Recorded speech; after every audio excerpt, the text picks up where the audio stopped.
بسم اللہ الرحمن الرحیم بسم اللہ اولہ و آخرہ۔ پچھلی نشست میں جو گفتگو چل رہی تھی وہ فہم قرآن کے ضمن میں کچھ بنیادی اصول کہ جنہیں اگر پیش نظر رکھا جائے تو سہولت ہو جائے قرآن کے سمجھنے میں۔ 5 چیزیں بیان ہو چکی تھیں۔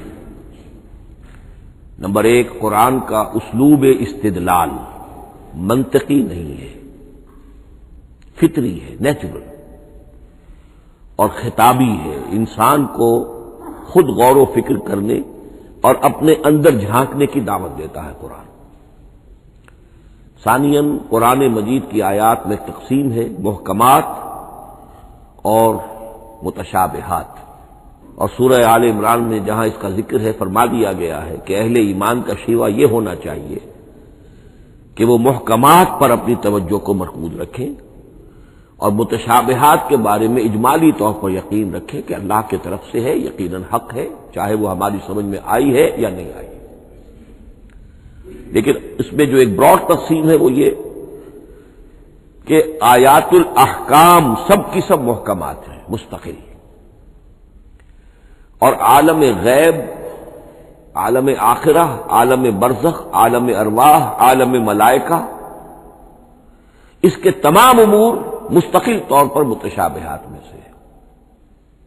البتہ ایک تیسری کیٹیگری ہے کہ جو سائنٹیفک فینومینا کے ضمن میں ہو سکتا ہے کہ ایک شے آج متشابہات میں ہو، کل وہ محکمات میں داخل ہو جائے، جبکہ انسانی علم جو ہے وہاں تک پہنچ جائے اور اس کا ادراک کر سکے۔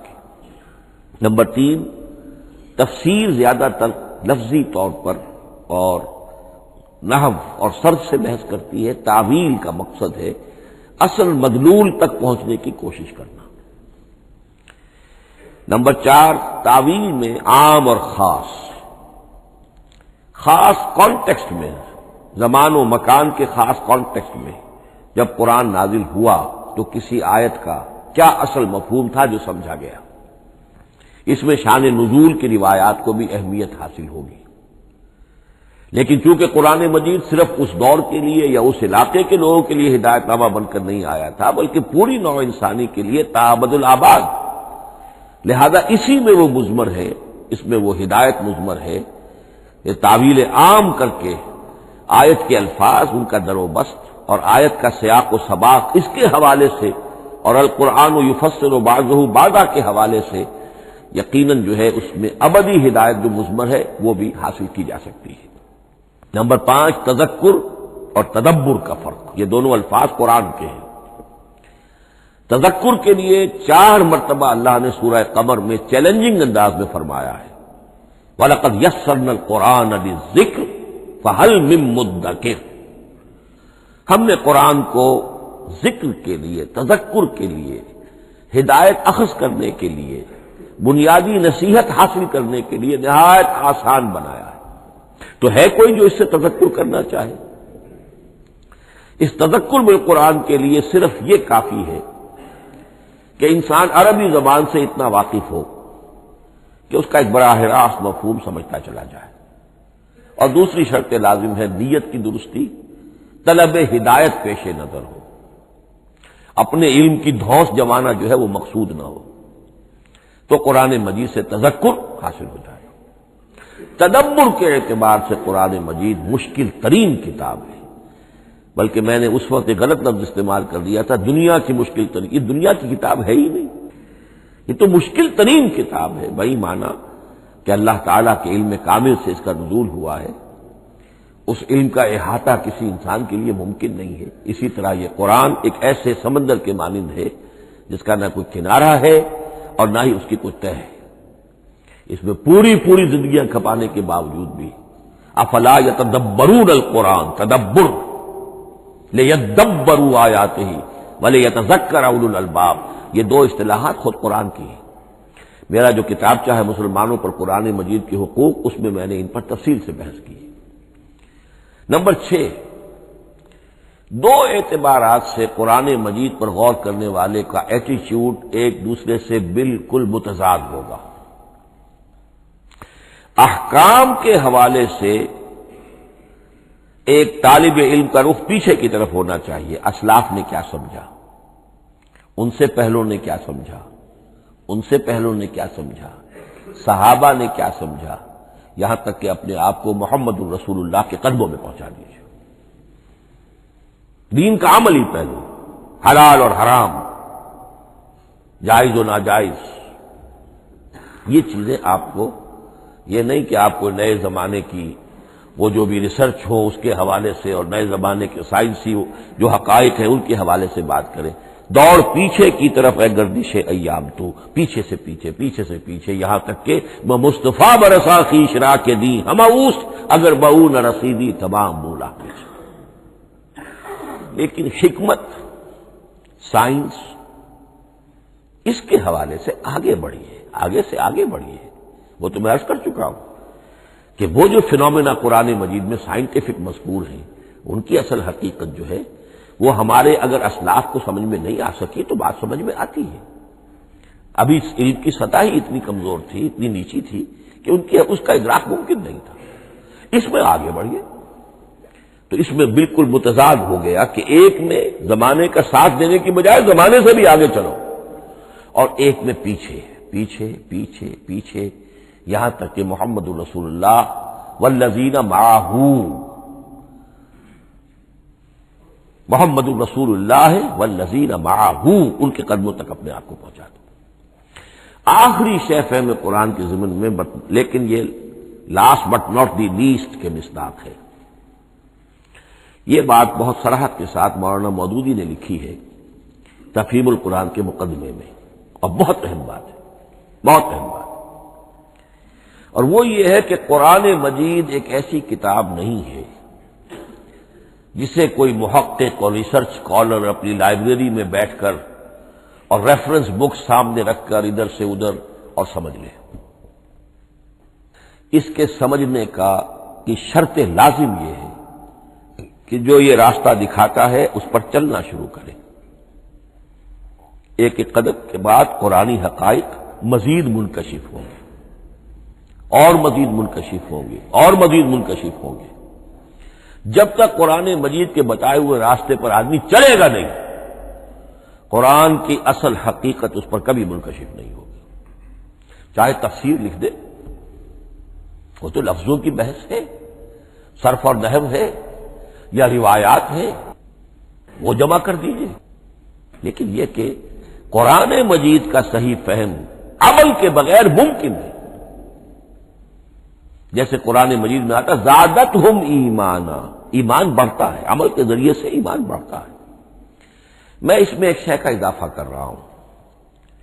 میرے نزدیک قرآن مجید مینول آف ریولیوشن، محمد عربی صلی اللہ علیہ وسلم نے ایک عظیم انقلاب برپا کیا دنیا میں، اور ایک انقلابی جد و جہد کی ہے.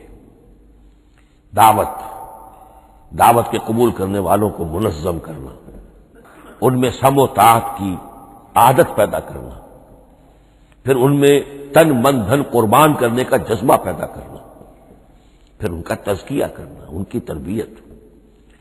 پھر جب وہ تیار ہو جائیں تو باطل سے ٹکر، اور اس میں پھر جہاد اور قتال کے مراحل، تاکہ انقلاب آ گیا.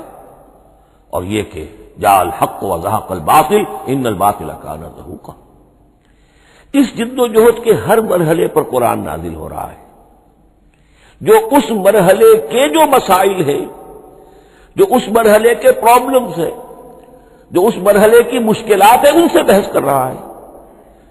اب اگر کوئی فرد یا کوئی گروہ اس پروسیس میں وہ داخل ہی نہیں، وہ سمجھ ہی نہیں سکتا کہ یہ جو بات کہی جا رہی ہے اس کا اصل محل کیا ہے، مقام کیا ہے، کیوں کہی جا رہی ہے، وہ تو جب اسی قسم کی انقلابی جد و جہد میں کوئی خود مبتلا ہوگا تو اسے معلوم ہوگا کہ یہ تھی وہ مشکل، یا یہ تھا وہ مسئلہ، یا یہ تھا وہ مرحلہ جو اس وقت کی جو جد و جہد تھی محمد الرسول اللہ والذین معہ کی، کہ اس وقت یہ آیات نازل ہوئی. اس طریقے سے مینول آف ریولیوشن میں کہا کرتا ہوں، کیونکہ ہماری جو طب کی تعلیم ہوتی ہے ان میں مینول آف ڈسیکشن، سب سے پہلے جو ہے اناٹمی پڑھائی جاتی ہے اور ڈیڈ باڈی کی ڈسیکشن ہوتی ہے، تو مینول آف ڈسیکشن جو ہے وہ پہلی کتاب ہوتی ہے جو ہمیں ملتی ہے۔ یہ ہوتا ہے، بتایا جاتا ہے یہاں ذرا شکاف دو اور یہ کھال کو کاٹو، اس کے اندر تمہیں یہ نظر آئے گا، یہ فیشیا ہے، پھر اسے اس کے اندر ایک اور شکاف دو، یہ نظر آئے گا۔ بالکل اسی طریقے سے قرآن مجید کی انگلی پکڑ کر اگر آپ چلیں گے تو پھر درجہ بدرجہ قرآن آپ پر منکشف ہوتا چلا جائے گا۔ اور اگر آپ نے اسے صرف ایک اکیڈمک ایکسرسائز بنا لیا، ایک علمی بات ہے، اس سے آگے کچھ نہیں، تو قرآن مجید کا جو اصل لب لباب ہے، جو اصل اس کا جوہر ہے، وہ کبھی منکشف نہیں ہوگا۔ اب آئیے ایک اہم موضوع، اعجاز قرآن کے وجوہ کیا ہیں۔ پہلی بات تو یہ سمجھ لیجئے کہ قرآن مجید کی حقانیت پر بنیادی طور پر دو قسم کی دلیلیں ہیں۔ ایک دلیل خارجی ہے، خارجی دلیل محمد الرسول اللہ صلی اللہ علیہ وسلم کی شخصیت اور آپ کا کارنامہ، الصادق الامین، قد لبثت فیکم عمرا، میں تمہارے مابین ایک عمر گزار چکا ہوں، تم نے مجھے دیکھا، میرا کردار دیکھا، تم نے خود مجھے الصادق اور الامین کا جو ہے خطاب دیا، تو خود حضور کی شخصیت دلیل ہے قرآن مجید کی حقانیت پر۔ اس اعتبار سے ایک مضمون بہت اہم ہے، اور وہ یہ کہ قرآن اور محمد صلی اللہ علیہ وسلم اس طرح ایک دوسرے کے ساتھ جڑے ہوئے ہیں، گتھے ہوئے ہیں، ایک وحدت بن گئے ہیں، ایک آرگینک ہول بن گئے ہیں کہ ایک دوسرے کے لیے شاہد بھی ہے اور ایک دوسرے کے لیے کمپلیمنٹری بھی ہے، جس کے لیے میں دو مقامات سے استشہاد کروں گا۔ سورہ بینہ میں فرمایا لم یکن الذین کفروا من اہل الکتاب والمشرکین منفکین حتی تأتیہم البینہ، اہل کتاب میں سے اور کفار میں سے، مشرکین میں سے جو لوگ جنہوں نے کہ کفر کیا تھا، وہ علیحدہ نہیں کیے جا سکتے تھے جب تک کہ بینہ نہ آ جاتے۔ اب بینہ کیا ہے؟ رسول من اللہ یتلو صحفا مطہرۃ فیہا کتب قیمہ، بینہ دو چیزوں سے مل کر بنی، رسول من اللہ یتلو صحفا مطہرۃ فیہا کتب قیمہ، رسول اور قرآن مل کر بینہ ہے، رسول کی شخصیت بین ہے، اور یہ قرآن مجید کے لیے دلیل ہے۔ دوسری طرف قرآن مجید محمد کی رسالت کا ثبوت ہے، جیسے کہ آپ دیکھتے ہیں یاسین والقرآن الحکیم انک لمن المرسلین، والقرآن الحکیم، قسم ہے اس قرآن حکیم کی، یعنی یہ قرآن حکیم گواہ ہے، شاہد عادل ہے کہ اے محمد آپ اللہ کے رسول ہیں۔ محمد کی شخصیت حقانیت قرآن پر دلیل ہے، قرآن محمد کی رسالت پر دلیل ہے، ایک دوسرے کے شاہد۔ دوسرا مقام سورہ طلاق کا ہے، قد انزل الیکم ذکرا، دیکھو لوگو اللہ نے تمہارے لیے یاد دہانی ذکر نازل کر دیا ہے۔ وہ یاد دہانی کیا ہے؟ رسولا یتلو علیکم آیات اللہ مبینات، اللہ کا ایک رسول جو تمہیں پڑھ کر سنا رہا ہے اللہ کی آیات بینات۔ یہ دونوں چیزیں مل کر بینہ بنا، دونوں چیزیں مل کر ذکرا بنا۔ اس حوالے سے یہ دونوں چیزیں ایک دوسرے کے ساتھ یوں سمجھیے کہ اس طریقے سے گتھی ہوئی ہیں، دونوں حقیقتیں اس طرح جمع ہیں کہ ایک دوسرے سے جدا نہیں کی جا سکتی۔ اگلی بات یہ سمجھیے کہ قرآن مجید محمد الرسول اللہ کا اصل معجزہ، بلکہ اس سے آگے بڑھ کر ایک لفظ استعمال کروں گا، واحد معجزہ ہے۔ آپ شاید حیران ہو کہ اور بھی تو معجزات بیان ہوتے ہیں حضور کے، لیکن میری بات سمجھیے، غور کیجیے، ان واقعات سے مجھے انکار نہیں ہے، لیکن جو بات میں کہنا چاہتا ہوں اس کو اچھی طرح سمجھیے۔ معجزہ کہتے کسے؟ معجزہ عاجز کر دینے والی شے۔ اس معجزے میں دو چیزیں ہونی لازم ہیں، دعویٰ اور تحدی، چیلنج۔ جبکہ کوئی خرق عادت کوئی شے پیدا ہو جائے، خرق عادت اسے کہتے ہیں کہ فزیکل لا ایک ہے، پانی، واٹر کیپس اٹس سرفیس، حضرت موسیٰ کا عصا اس پر لگا اور سمندر پھٹ گیا، خرق عادت ہے، یعنی جو عادی قانون ہے، عام طور پر جو قوانین طبعیہ ہیں ان کا پھٹ جانا، ختم ہو جانا، ٹوٹ جانا، اور کسی حقیقت کا اس میں سے ظاہر ہو جانا جو ان فزیکل لاز کے خلاف۔ آگ کے بارے میں قانون کیا ہے؟ وہ جلاتی ہے، لیکن یہ کہ یہ معجزہ ہے، یہ خرق عادت ہے کہ حضرت ابراہیم آگ میں ڈالے گئے، اس نے نہیں جلائے، یا نارو کونی بردن و سلام علی ابراہیم۔ تو خرق عادت کو اب دو قسموں میں آپ سمجھیے۔ ایک خرق عادت وہ ہے جو دعوے کے ساتھ پیش کیا جائے اپنی صداقت، اپنی رسالت کی حقانیت اور صداقت کے ثبوت کے طور پر، اور اس میں چیلنج کیا جائے کہ آؤ مقابلہ کر لو، وہ اس رسول کا اصل معجزہ ہوتا ہے۔ ایک خرق عادت وہ ہے جو اللہ تعالیٰ اپنے نیک بندوں کی بزرگی کو ظاہر کرنے کے لیے، غیر انبیاء کے لیے بھی کرامات جنہیں ہم کہتے ہیں ہو جاتی ہے۔ بہت سے صحابہ سے وہ کرامات ثابت ہیں۔ حضرت عمر رضی اللہ تعالی عنہ کو شام کا میدان جنگ دکھا دیا گیا، یا ساریۃ الی الجبل کے الفاظ آپ نے فرمائے۔ ابھی تو ٹیلی ویژن کہیں نہیں تھا، ابھی یہ سارے وسائل و ذرائع موجود نہیں تھے، یہ خرق عادت ہے۔ غیر نبی کے لیے اسے ہم کہیں گے کہ یہ کرامات ہے۔ نبی کے لیے لفظ معجزہ اختیار کر لیا جاتا ہے، لیکن معجزہ اس کو نہیں کہنا چاہیے، اصل میں یہ بھی نبی کے لیے کرامات کے درجے کی شے ہے جو اس سے بلند ہے۔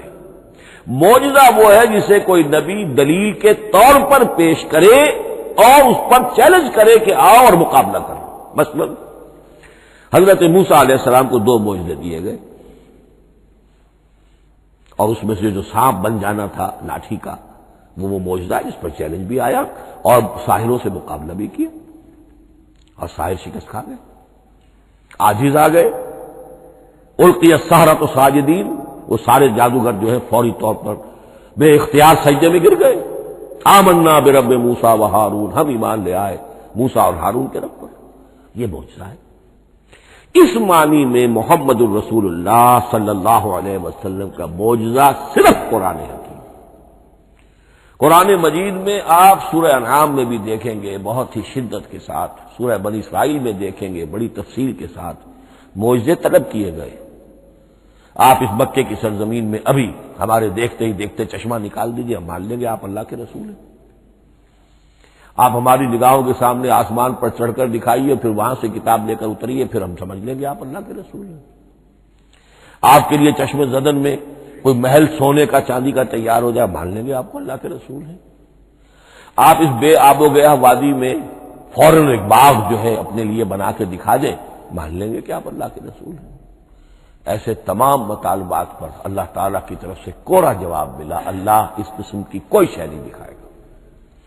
بلکہ سورہ انعام جب ہم پڑھیں گے وہاں تو بہت ہی واقعہ یہ ہے کہ اس کو پڑھ کر رقت طاری ہوتی ہے کہ ایک موقع پر ایسا محسوس ہوتا ہے کہ حضور صلی اللہ علیہ وسلم کی طبیعت مبارکہ میں یہ خیال پیدا ہو گیا کہ اللہ کو ایسی شے کو دکھائی دی جائے تاکہ چپ تو ہو جائے، نہ بھی مانیں گے چپ تو ہوں گے، ورنہ تو عوام کے سامنے ان کی دلیل مجھ پر قائم ہو رہی ہے کہ بھائی یہ رسالت کے مدعی ہے، ہم کہتے ہیں معجزہ دکھاؤ، معجزہ نہیں دکھاتے، تو پوزیشن میری جو ہے کمزور ہو رہی ہے۔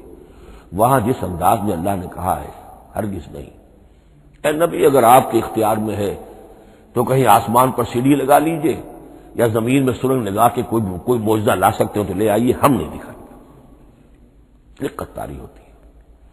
تو حضور کا معجزہ اس معنی میں صرف ایک ہے اور وہ قرآن ہے۔ اچھا، اس کے لیے کیسے کیسے چیلنج کیے گئے؟ ام یقولون تقولہ بل لا یؤمنون فلیاتوا بحدیث مثلہ ان کانوا صادقین، سورۃ الطور۔ کیا ان لوگوں کا کہنا یہ ہے کہ یہ کلام خود محمد نے موضوع کر لیا ہے صلی اللہ علیہ وسلم؟ تو اگر ایسی بات ہے تو وہ بھی ایسا ہی کلام پیش کر دیں۔ تحدی، اس چیلنج کو کوئی قبول نہیں کر سکا۔ کم سے کم اس شرافت کا اقرار کرنا پڑتا ہے کہ اس وقت عرب قوم میں یہ شرافت تھی کہ کسی نے اٹمپٹ بھی نہیں کی، ورنہ کوئی شخص الٹی سیدھی عبارت لکھ کر لے آتا اور کھڑا ہو کر کہہ دیتا کہ ٹھیک میں کہتا ہوں یہ ہے، یہ قرآن کی طرح کا کلام ہے۔ نہیں، کسی نے نہیں کیا۔ تاریخ یہ بتاتی ہے کہ اس تحدی کا کوئی کسی نے قبول نہیں کیا۔ اسی طرح فرمایا سورہ بنی اسرائیل میں قُلْ لَئِنِ اجْتَمَعَتِ الْإِنسُ وَالْجِنُّ عَلَىٰ أَن يَأْتُوا بِمِثْلِ هَٰذَا الْقُرْآنِ لَا يَأْتُونَ بِمِثْلِهِ وَلَوْ كَانَ بَعْضُهُمْ لِبَعْضٍ ظَهِيرًا۔ چیلنج ہے، اے نبی کہہ دیجئے اگر تمام انسان، تمام جن مل کر بھی چاہے کہ ایسی کوئی کتاب وہ مرتب کر لے، نہیں کر سکیں گے، چاہے وہ سب کے سب ایک دوسرے کی مدد کرے۔ ہے کہ نہیں چیلنج؟ اسی طریقے سے سورہ ہود میں فرمایا، اب اس کو کہتے ہیں برسبیل تنزل، پوری کتاب نہیں لا سکتے قرآن جیسی، چلو تو 10 صورتیں لے آؤ۔ قُلْ فَأْتُوا بِعَشْرِ سُوَرٍ مِثْلَهُ مُفْتَرَيَاتٍ، اے کہیے اے نبی، سورہ ہود کی آیت نمبر 13 ہے، اس جیسی کوئی 10 صورتیں لے آؤ۔ 114 نہ صحیح، 10 صحیح۔ یہ بھی نہیں ہوا تو برسبیل تنزل اور سورہ یونس میں فرمایا قُلْ فَأْتُوا بِسُورَةٍ مِّن مِّثْلِهِ، ایک سورت ہی لے آؤ۔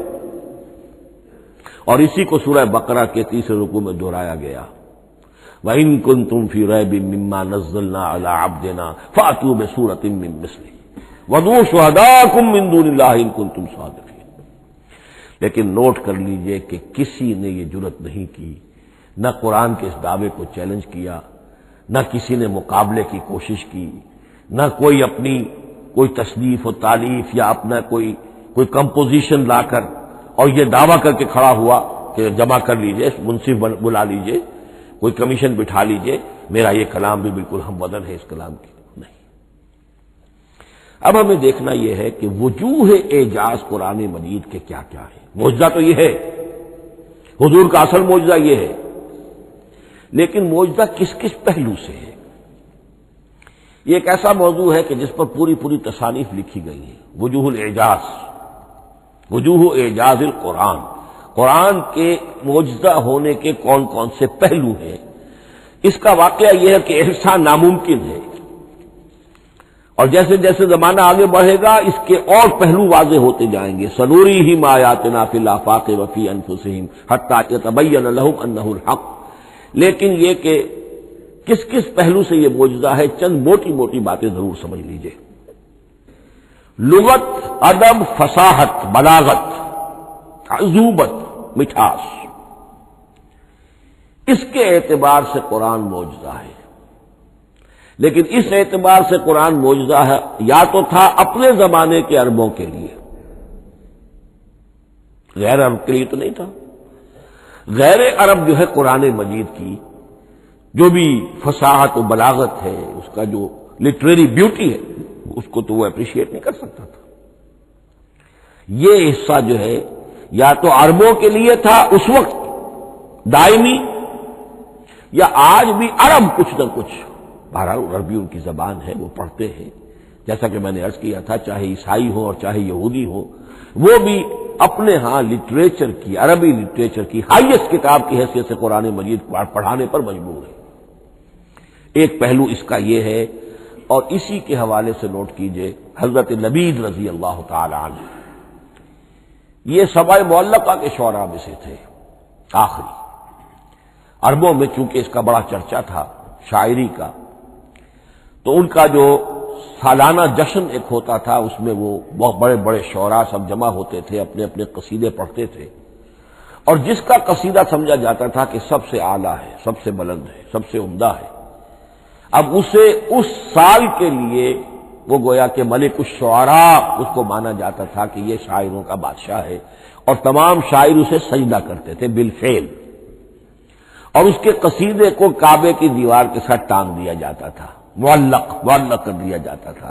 ایسے 60 قصیدے ہیں جن کے مجموعے کا نام ہے سبع معلقہ۔ اس سبع معلقہ جو ہے 7 جو سلسلے ہیں، ان میں آخری حضرت لبید کا ہے، وہ ایمان لے آئے۔ ایمان لانے کے بعد انہوں نے شعر کہنا چھوڑ دیا۔ اس پر حضرت عمر نے ایک دفعہ ان سے کہا کہ لبید اب آپ شعر نہیں کہتے۔